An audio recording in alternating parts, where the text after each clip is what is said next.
Hello everyone, मैं विनय आपका बहुत बहुत स्वागत करता हूं अपने YouTube channel finance academy by Vinay में।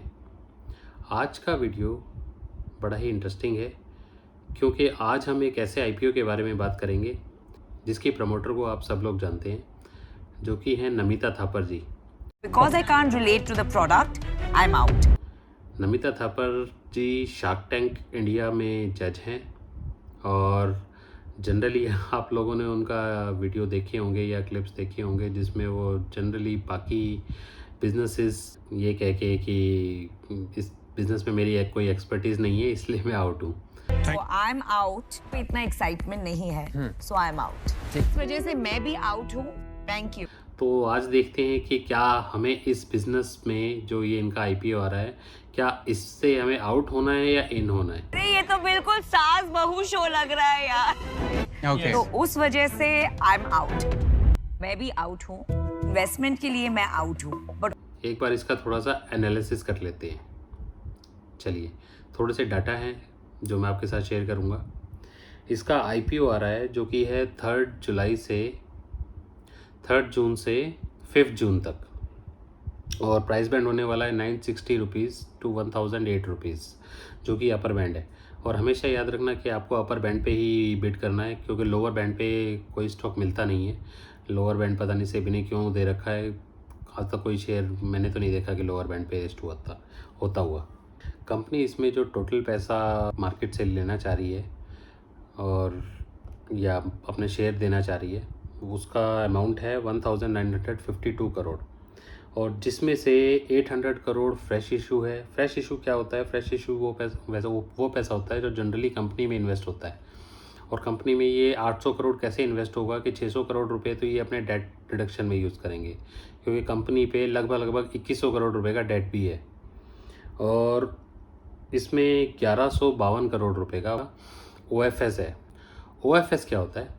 ओएफएस होता है offer for sale. Offer for sale मतलब इसमें जो प्रमोटर हैं वो अपने शेयर बेच रहे हैं अपना प्रॉफिट एनकैश करने के लिए, कि इन्होंने इतने साल इस कंपनी में काम किया है। आई गेस 1982 में ये कंपनी फॉर्म हुई थी, और तब से अब तक जो प्रमोटरों ने काम किया है या जो भी बिज़नेस चलाया है, तो उसका ये एज अ रिवॉर्ड हो सकता है या कुछ भी कह सकते हैं आप इसको। बट ये ओएफएस होता है कि प्रमोटर अपना शेयर बेच रहे हैं और ये पैसा उनके पॉकेट में जाएगा। तो अब इस एमक्योर फार्मा की थोड़ी सी बात कर लेते हैं। एमक्योर फार्मा इंडिया की एक लीडिंग फार्मास्यूटिकल कंपनी है जो कि गायनिकोलॉजिस्ट प्रोडक्ट में और एचआईवी प्रोडक्ट्स में डील करती है। मेजरली वुमेन हेल्थ में ज़्यादा डील करती है एक्चुअली ये। इसका बिजनेस एक्चुअली ग्लोबल मार्केटिंग का है, डेवलपमेंट ऑफ प्रोडक्ट का है एंड मैन्युफैक्चरिंग ऑफ प्रोडक्ट का है। इसकी 13 यूनिट्स इंडिया में हैं और कुछ ग्लोबल भी हैं। अभी हाल फिलहाल इन्होंने कनाडा में भी एक्विजिशन किया है।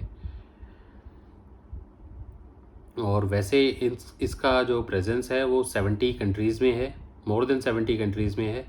बट आपको एक चीज़ और पता होनी चाहिए कि मोर देन 70 कंट्रीज़ में तो है, यूरोप में भी है और एशियन कंट्रीज़ में भी है। बट अमेरिका में अगर आप सोच रहे हैं इसका प्रेजेंस अमेरिका में भी है, तो हाँ है, बट उसको एक्चुअली इन्होंने इस बिज़नेस से डीमर्ज कर लिया है। और दो तीन साल पहले इन्होंने अमेरिका बिज़नेस को डीमर्ज कर लिया है। वो एक अलग आइडेंटिटी है, उसमें ये पैसा इन्वेस्ट नहीं होगा, और आप जो पैसा इन्वेस्ट करेंगे ये पैसा उसमें जाएगा भी नहीं, क्योंकि वो एक अलग ही आइडेंटिटी है। उसका हो सकता है फिर कभी आईपीओ आए। और इस कंपनी की वैसे बात करी जाए तो डोमेस्टिक सेल्स के हिसाब से देखा जाए तो ये 13 लार्जेस्ट कंपनी है इंडिया की। और इसका मार्केट शेयर देखा जाए इंडिया में तो 4th लार्जेस्ट कंपनी है ये इंडिया की फार्मास्यूटिकल कंपनी। इसका market cap around 19,000 crore rupees के आसपास होगा। इसके जो मेजर प्रमोटर हैं वो है सतीश मेहता जी, जिनके पास 41.9% शेयर होल्डिंग है इसकी, और 13% है बेन कैपिटल के पास, और सिर्फ 3.5% है नमिता थापर जी के पास।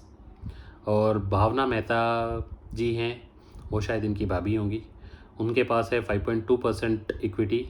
और सुमित मेहता जो कि इनके ब्रदर हैं, छोटे भाई हैं इनके, उनके पास है 7.5% इक्विटी। और 8% है यूनिटी ट्रस्ट के पास और 8% ही है एवरेस्ट ट्रस्ट के पास और 12.9% अदर पे टोटल शेयर होल्डिंग। बट इसमें प्री आईपीओ जो शेयर होल्डिंग है वो किस प्रकार से है, वो है अभी है इनकी 83.2% इनकी अपनी होल्डिंग है और 16.8% अदर होल्डिंग है, जैसा कि अभी मैंने आपको बताया। और पोस्ट आईपीओ क्या होगा, मतलब जो मार्केट में इनके शेयर आ जाएंगे उसके बाद इनकी शेयर होल्डिंग हो जाएगी 83.2% से घट के 73.7% और पब्लिक होल्डिंग हो जाएगी इसकी 26.3%। और अब कंपनी के थोड़े से डेटा मैट्रिक्स के बारे में भी बात कर लेते हैं। जो कंपनी का मार्जिन है वो साल दर साल घटता जा रहा है। FY22 में था वो 22.7%, FY23 में था वो 19.7% और FY24 में अभी चल रहा है इनका 18.6%। और जो प्रॉफिट भी इनका घटता जा रहा है। FY22 में था 703 करोड़ का और 2023 FY23 में था इनका 562 करोड़ का और FY24 में अभी जो करंट चल रहा है वो चल रहा है इनका 528 करोड़ का। आईपीओ में जो रिटेलर होते हैं वो मिनिमम बिड लगा सकते हैं 15,000 रुपये की और 15,000 रुपये के हिसाब से इनके 14 शेयर्स में आप बिड कर सकते हैं। और जो मैक्सिमम आप बिड कर सकते हैं इन रिटेल कोटा वो होता है 2 लाख का। हमेशा किसी भी आप आईपीओ में इन्वेस्ट करेंगे वो 2 लाख रुपए तक आप रिटेल कोटे में आप बिड कर सकते हैं। और इस एमक्योर में जो आपका मैक्सिमम नंबर ऑफ शेयर होगा वो होगा 196 मैक्सिमम शेयर के लिए आप बिड कर सकते हैं और 14 शेयर मिनिमम शेयर के लिए आप बिड कर सकते हैं। तो आज की वीडियो यहीं तक थी। अगर आपको ये वीडियो पसंद आई हो, आपको किसी भी तरीके से इन्फॉर्मेशन मिली हो, इन्फॉर्मेटिव लगी हो, तो प्लीज़ इस चैनल को लाइक और सब्सक्राइब कीजिए। Please share it with someone who may need it. Thank you so much. See you next time in some another video.